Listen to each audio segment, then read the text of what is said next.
Belur Magna ദൗത്യം ഇന്നും തുടരും. കേരള കർണാടക ദൗത്യ സംഘം സംയുക്തമായാണ് പരിശോധന ഇപ്പോൾ നടത്തുന്നത്. പനവല്ലി വനമേഖലയിലാണ് കാട്ടാന ഒടുവിലായിട്ട് നിലയുറപ്പിച്ചിരിക്കുന്നതെന്ന് മനസ്സിലാക്കാൻ കഴിയുന്നത്. ഡോക്ടർ അരുൺ സക്രിയയും ഇന്ന് ദൗത്യത്തിന്റെ ഭാഗമാകുന്നുണ്ട്. ഗോകുലാണ് കൂടുതൽ വിവരങ്ങളുമായി ചേരുന്നത്. ഗോകുൽ, ഈ ഒരുപക്ഷെ വയനാട് ജനതയെ മുഴുവനും ഭീതിയിൽ ആഴ്ത്തിക്കൊണ്ട് 2 മൂഴയാനകളുടെ സ്വൈര വിഹാരമാണ് ഇപ്പോൾ അവിടെ നടക്കുന്നത്. എന്തായാലും ഈ ജനതയുടെ ഭീതിക്ക് അറുതി വരേണ്ടതുണ്ട്. കർണാടക വനവകുപ്പിന്റെ സംഘം കൂടി ദൗത്യത്തിൽ ഏർപ്പെടുന്നുണ്ട്. അതോടൊപ്പം തന്നെ ഡോക്ടർ അരുൺ സക്രിയയും ഇന്ന് ജോയിൻ ചെയ്യും.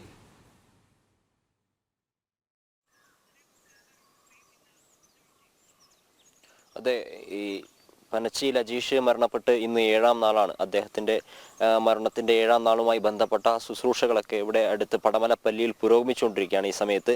അതേസമയത്ത് തന്നെ ആനയെ പിടിക്കാനുള്ള ദൗത്യ സംഘത്തിൻ്റെ പ്രവർത്തനങ്ങൾ തുടർച്ചയായ 6ാം ദിവസത്തിലേക്കും കടന്നിരിക്കുകയാണ്. ഇപ്പോൾ ഓരോ ദിവസവും നമ്മൾ വന്ന് ലൈവിൽ പറയുന്ന സമയത്ത് വ്യത്യസ്ത സ്ഥലങ്ങളിൽ ആനയെ കണ്ടു എന്നതിനപ്പുറത്തേക്ക് പുതിയ പേരുകൾ പറയുന്നതിനപ്പുറത്തേക്ക് മറ്റൊരു അപ്ഡേഷൻസ് ഉണ്ടാവുന്നില്ല എന്നുള്ളതാണ് പ്രധാനപ്പെട്ട ഒരു കാര്യം. ഇവിടുത്തെ ജനജീവിതം ഓരോ ദിവസം കഴിയുന്തോറും ദുസ്സഹമായി കൊണ്ടിരിക്കുന്നു.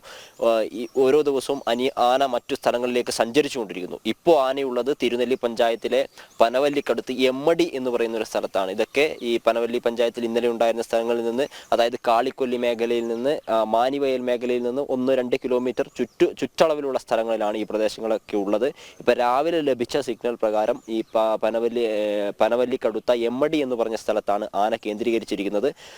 ഈ ആനയെ പിടികൂടുന്ന ദൗത്യവുമായി ബന്ധപ്പെട്ട് ഓരോ ദിവസം കഴിയുന്നവരും വനംവകുപ്പ് ചില അപ്ഡേറ്റുകൾ നടത്തുന്നുണ്ട്. ഇന്നലെ ഇപ്പോൾ കർണാടകയിൽ നിന്നുള്ള 25 അംഗ സംഘം കൂടി കേരള വനപാലക സംഘത്തിന്റെ ഭാഗമായിട്ടുണ്ട്. റേഞ്ച് ഓഫീസർ നരേഷിന്റെ ഭാഗമായിട്ടുള്ള 25 അംഗ സംഘം ഇന്നലെ ഉച്ചയ്ക്ക് ശേഷം തന്നെ നമ്മുടെ കേരള വനംവകുപ്പുമായി സഹകരിച്ച് പ്രവർത്തിക്കുന്നുണ്ട്. അതുപോലെ തന്നെ വിവിധ ദൗത്യങ്ങൾക്ക് നേതൃത്വം നൽകിയ അരുൺ സഖറിയ ഇന്ന് ദൗത്യത്തിന്റെ ഭാഗമാകുന്നു എന്നതാണ് ഇന്നത്തെ മറ്റൊരു പ്രധാന പ്രത്യേകതയായി പറയാനുള്ളത്. അതായത് അരിക്കൊമ്പൻ ദൗത്യത്തിലും PM2 PT7 ദൗത്യത്തിലൊക്കെ മുന്നിൽ നിന്ന് നയിച്ച അതിനെ വിജയത്തിലേക്ക് എത്തിച്ച അരുൺ സഖറിയ ഈ ദൗത്യത്തിന്റെ ഭാഗമാവുന്നു എന്നതാണ് ഇന്നത്തെ ദൗത്യത്തിന്റെ മറ്റൊരു പ്രത്യേകത. ഇപ്പോൾ ആന ഉള്ളത് പനവല്ലിക്കടുത്ത എമ്മടി എന്ന് പറയുന്ന സ്ഥലത്താണ്. ഇവിടെയുള്ള ജനജീവിതം സാധാരണ കഴിഞ്ഞ 6 ദിവസങ്ങളിൽ എന്നതുപോലെ കൂടുതൽ ദുസ്സഹമായി കൊണ്ടിരിക്കുന്നു. ആന ഇറങ്ങുന്ന പ്രദേശങ്ങളിലെ സ്ഥലങ്ങളിലൊക്കെ നിരോധനാജ്ഞ അല്ലെങ്കിൽ വിദ്യാഭ്യാസ സ്ഥാപനങ്ങൾക്ക് അവധി കൊടുക്കുന്ന നടപടികളിലേക്കും ഇവിടുത്തെ പഞ്ചായത്ത് തദ്ദേശ സ്വയംഭരണ ഭരണാധികാരികൾ വരുന്നു. ഇന്നലെ ഇവിടെ 5 മുതൽ 11 വരെ വാർഡുകളിൽ നിരോധനാജ്ഞയായിരുന്നു. തിരുനെല്ലി പഞ്ചായത്തിലെ 5 മുതൽ 11 വരെ വാർഡുകളിൽ നിരോധനാജ്ഞയായിരുന്നു. ഇന്നിപ്പോൾ ഈ എമ്മടി ഭാഗത്ത് ആനയുടെ സാന്നിധ്യം സ്ഥിരീകരിച്ചതിനെ തുടർന്ന് ഈ ഭാഗത്തും നിരോധനാജ്ഞ ഉണ്ടാവാനുള്ള സാധ്യതയുണ്ട്. നേരത്തെ നമ്മൾ സൂചിപ്പിച്ചതുപോലെ എമ്മടിയൊക്കെ ഇന്നലെ നിരോധനാജ്ഞ പ്രഖ്യാപിച്ച സ്ഥലത്തിൻ്റെ അടുത്ത സ്ഥലങ്ങൾ തന്നെയാണ്. സ്വാഭാവികമായിട്ടും അവിടെ ഇന്നലെ നിരോധനാജ്ഞ ആയിരുന്നു. ഇന്ന് ആ ഭാഗങ്ങളിലേക്ക് നിരോധനാജ്ഞ വ്യാപിപ്പിക്കാനുള്ള സാധ്യതയും നമ്മൾ കാണുന്നുണ്ട്. ഈ രീതിയിൽ ഓരോ ദിവസം കഴിയും തോറും ആദ്യം സൂചിപ്പിച്ചതുപോലെ ഓരോ സ്ഥലങ്ങളിൽ പുതിയ സ്ഥലങ്ങളിലേക്ക് ആന ഇറങ്ങുമ്പോൾ ആ സ്ഥലത്ത് ആനയെ കണ്ടു എന്നതിനപ്പുറത്തേക്ക് ഇവിടുത്തെ വയനാട്ടിലെ ജനങ്ങൾ ആഗ്രഹിക്കുന്ന അല്ലെങ്കിൽ മൊത്തത്തിൽ ജനങ്ങൾ ആഗ്രഹിക്കുന്ന ഒരു ആശ്വാസകരമായ ഒരു വാർത്തയിലേക്ക് നമുക്ക് എത്താനോ അല്ലെങ്കിൽ ആ ഒരു നടപടിയിലേക്ക് വനപാലക സംഘത്തിന് എത്താനോ സാധിക്കുന്നില്ല എന്നതാണ് ഏറ്റവും വലിയ വെല്ലുവിളി. അതിന്റെ പ്രശ്നം ഈ പറഞ്ഞതുപോലെ നമ്മൾ ദിവസങ്ങളായി റിപ്പോർട്ട് ചെയ്യുന്നത് പോലെ തന്നെ ആനയെ സ്പോട്ട് ചെയ്യാൻ സാധിക്കുന്നില്ല എന്നുള്ളത് തന്നെയാണ്. അരുൺ സഖറിയ ഈ സംഘത്തിന്റെ ഭാഗമാകുമ്പോൾ ആ ഒരു പ്രശ്നത്തിന് പരിഹാരം കണ്ടെത്താൻ അദ്ദേഹത്തിന് സാധിക്കുമെന്ന് വനപാലക സംഘത്തിന്റെ മുതിർന്ന അല്ലെങ്കിൽ ഉദ്യോഗസ്ഥരൊക്കെ നമ്മളോട് പങ്കുവെക്കുന്നുണ്ട്. അത്തരത്തിലുള്ള ഒരു പ്രതീക്ഷ പങ്കുവെക്കുന്നുണ്ട്. കാരണം ഇത്തരം ദൗത്യങ്ങൾ വിജയിപ്പിച്ചിട്ടുള്ള ആളാണ് അദ്ദേഹം. ഈ PM2 ഒക്കെ കഴിഞ്ഞ ബത്തേരിയിൽ ഇറങ്ങിയ സമയത്ത് ഇദ്ദേഹം തന്നെയായിരുന്നു, അരുൺ സഖറിയുടെ നേതൃത്വത്തിൽ തന്നെയായിരുന്നു അതിനെ ട്രാക്ക് ചെയ്യുകയും മയക്കുവെടി വെച്ച് പിടികൂടുകയും ഒക്കെ ചെയ്തത്. ആ രീതിയിൽ ആശ്വാസം അല്ലെങ്കിൽ പ്രതീക്ഷയുള്ള വാക്കുകൾ എല്ലാ ദിവസവും രാവിലെ ഈ ഉദ്യോഗസ്ഥർ നമ്മോട് പങ്കുവെക്കുന്നുണ്ടെങ്കിലും വൈകുന്നേരം ആകുമ്പോഴേക്കും ഇത്തരത്തിലുള്ള നമുക്ക് സ്പോട്ട് ചെയ്യാൻ സാധിച്ചില്ല, വെടിവെക്കാൻ സാധിച്ചില്ല, അതിനുള്ള സാഹചര്യം ഒത്തുവന്നില്ല തുടങ്ങിയ കാര്യങ്ങളൊക്കെയാണ് പറയുന്നത്. പക്ഷേ ഈ രീതിയിൽ ഒരുപാട് നാളത്തേക്ക് ഈ സംഘത്തിന് മുന്നോട്ടേക്ക് പോകാൻ വേണ്ടി സാധിക്കില്ല. കാരണം നോക്കൂ, 7 ദിവസമായി ഇവിടുത്തെ ജനജീവിതം സ്തംഭിച്ചിരിക്കുകയാണ്. ഇവിടെയുള്ള ആളുകൾക്ക് സാധാരണ രീതിയിൽ പുറത്തിറങ്ങാൻ പറ്റാത്തൊരു സാഹചര്യം, സ്കൂളുകൾ അടച്ചിടേണ്ട ഒരു സാഹചര്യം, നിരോധനാജ്ഞ പ്രഖ്യാപിച്ചിരിക്കേണ്ട സാഹചര്യം, പുറത്തു പോകുമ്പോൾ ആനയും കടുവ ഉൾപ്പെടെയുള്ള വന്യജീവികളെ അതായത് ഈ സാന്നിധ്യമുണ്ട് എന്നതിനാൽ എപ്പോഴും നിരീക്ഷിക്കേണ്ട ഒരു അവസ്ഥ. അതിന് പരിഹാരം ഉണ്ടാകേണ്ടിയിരിക്കുന്നു. അതിന് ഇനി എന്ത് നടപടിയാണോ സ്വീകരിക്കാൻ സാധിക്കേണ്ടത് അതിലേക്ക് വളരെ പെട്ടെന്ന് തന്നെ സർക്കാർ എത്തേണ്ടതുണ്ട്. ആ രീതിയിലുള്ള വിമർശനങ്ങൾ ജനങ്ങളുടെ ഭാഗത്തു നിന്നും വലിയ രീതിയിൽ ഉയർന്നു വരുന്നുമുണ്ട്. അനു. ഈ ഗോകുൽ അതോടൊപ്പം ഈ കഴിഞ്ഞ ദിവസങ്ങളിൽ ഗോകുലും ശ്രീജിത്തും ആവർത്തിച്ചൊരു കാര്യമുണ്ട്. വളരെ ട്രിക്കി ആയിട്ടാണ് ഈ ബേലൂർ മക്നിയും അതോടൊപ്പം കൂടെയുള്ള മൂഴയാനയുടെയും സഞ്ചാരപാത അവർ സ്വയം തിരഞ്ഞെടുക്കുന്നത്. കാരണം കൂടുതലും ഈ കുറ്റിക്കാടുകൾ ആശ്രയിച്ച് അവർ നടക്കുന്നു. പ്രത്യേകിച്ച് മുള്ളു പടർന്നതായതുകൊണ്ട് തന്നെ ഈ നിരീക്ഷണ സംഘത്തിന് സ്പോട്ട് ചെയ്യാൻ കഴിയുന്നില്ല ആനകളെ എന്ന് പറഞ്ഞിരുന്നു. ഈ ഡ്രോൺ നിരീക്ഷണം കൂടി വിപുലമാവുകയാണോ? ആ ഒരു സാധ്യത കൂടി അടഞ്ഞിരിക്കുകയാണോ?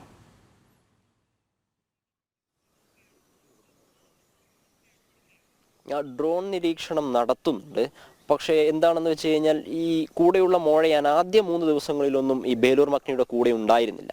ആദ്യത്തെ 3 ദിവസം ബേലൂർ മക്ന മാത്രമായിരുന്നു ഉണ്ടായിരുന്നത്. അന്ന് വനപാലക സംഘത്തിന്റെ മുന്നിലുള്ള ദൗത്യം ഈ കുറ്റിക്കാടിൽ ഒളിച്ചിരിക്കുക, ആനയുടെ വലിയ മരങ്ങളുടെ പുറകിൽ മറഞ്ഞിരിക്കുക എന്നുള്ളതായിരുന്നു. പിന്നീട് 4ാം ദിവസത്തിലേക്ക് കടന്ന സമയത്താണ് മറ്റൊരു മോഴയാനയുടെ സാന്നിധ്യം ഈ ബേലൂർ മക്നയുടെ കൂടെ കണ്ടെത്തിയത്. അത് ഈ ഡ്രോൺ ആകാശ ദൃശ്യങ്ങളിൽ നിന്ന് പകർത്തിയ വീഡിയോയിൽ നിന്നാണ് കൂടെ ഒരു മോഴയാന ഉള്ളതായിട്ട് നമുക്ക് മനസ്സിലാക്കാൻ വേണ്ടി സാധിച്ചത്, വനംവകുപ്പ് മനസ്സിലാക്കാൻ വേണ്ടി സാധിച്ചത്. അതിന് തൊട്ടടുത്ത ദിവസം ഈ വനപാലക സംഘം ബേലൂർ മക്നയുടെ അടുത്തേക്ക് പോകുമ്പോൾ ഈ മോഴയാന വനപാലക സംഘത്തിന്റെ ദൗത്യ സംഘത്തിനെ പാഞ്ഞെടുക്കുന്ന ഒരു സാഹചര്യം ഉണ്ടായിരുന്നു. അതിന് മുന്നിലേക്ക് പടക്കം പൊട്ടിച്ചു ആകാശത്തേക്ക് വെടിവെച്ചിട്ടുമൊക്കെ ദൗത്യ സംഘത്തിന് പിന്തിരിയേണ്ടി വന്നൊരു സാഹചര്യം ഉണ്ടായിരുന്നു. ഇപ്പോഴും ഈ മോഴയാന ഇതിന്റെ കൂടെയുണ്ട് എന്ന് തന്നെയാണ് മനസ്സിലാക്കുന്നത്. ഈ മോഴയാന ഈ വയനാട് മേഖലയിൽ ഉള്ളതാണ് എന്നാണ് വനപാലക സംഘത്തിൽ നിന്ന് നമുക്ക് അറിയാൻ വേണ്ടി സാധിക്കുന്നത്. അതായത് ഈ കാടും ഇതിന്റെ പരിസര പ്രദേശങ്ങളും നല്ല രീതിയിൽ പരിചയമുള്ള ഒരു ആനയാണ് ഇപ്പോൾ ഈ ബേലൂർ മക്നയുടെ കൂടെ ഉള്ളത് എന്നാണ് വനപാലക സംഘത്തിൽ നിന്ന് നമുക്ക് വിവരങ്ങൾ അറിയാൻ വേണ്ടി സാധിക്കുന്നത്. അതായത് ഈ ബേലൂർ മക്നയ്ക്ക് ഒരു സുരക്ഷാ കവചം തീർത്ത് അതിന് വഴിയൊരുക്കിക്കൊണ്ട് അതിനെ സപ്പോർട്ട് ചെയ്തുകൊണ്ട് അല്ലെങ്കിൽ അതിനെ സുരക്ഷിതമാക്കിക്കൊണ്ട് മുന്നോട്ടേക്ക് നീങ്ങുന്ന ഒരു സാഹചര്യമാണ് ഇതിന് മുന്നിലുള്ളത്. അപ്പോൾ 1ാം ദിവസത്തിലുള്ള ഒരു സാഹചര്യമല്ല ദൗത്യ സംഘത്തിനെ സംബന്ധിച്ചിടത്തോളം ഈ 7ാം ദിവസത്തിലേക്ക് കടക്കുമ്പോൾ ഉള്ളത്. മോഴയാന വരുന്നു, ഈ കുറ്റിക്കാടുകളും വലിയ മരങ്ങളും ഒക്കെ വലിയ പ്രതിസന്ധി സൃഷ്ടിക്കുന്നു. ചെരിഞ്ഞ പ്രദേശങ്ങളിൽ നിന്ന് ഷൂട്ട് ചെയ്യാൻ സാധിക്കാത്തൊരു സാഹചര്യം വരുന്നു. ഈ ഓരോ ദിവസം കഴിയുന്നതോറും പ്രതിസന്ധികളുടെ എണ്ണം വർദ്ധിക്കുന്നു.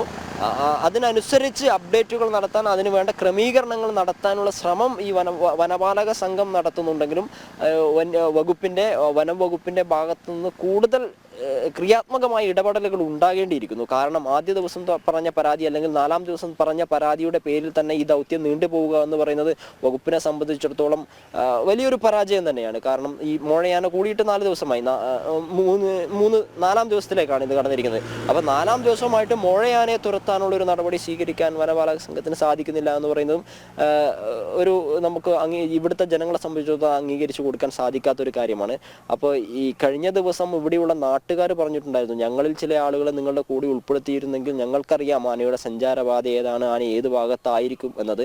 അതിൻ്റെ ഭാഗമായിട്ട് കഴിഞ്ഞ ദിവസം ഒരു 4 പേരടങ്ങുന്ന സംഘത്തെ ഇവരുടെ കൂടെ കൂട്ടിയിരുന്നു. പക്ഷെ ഇന്ന് ആ 4 പേർ ഇവരുടെ കൂടെ തുടരുന്നുണ്ടോ എന്നറിയില്ല.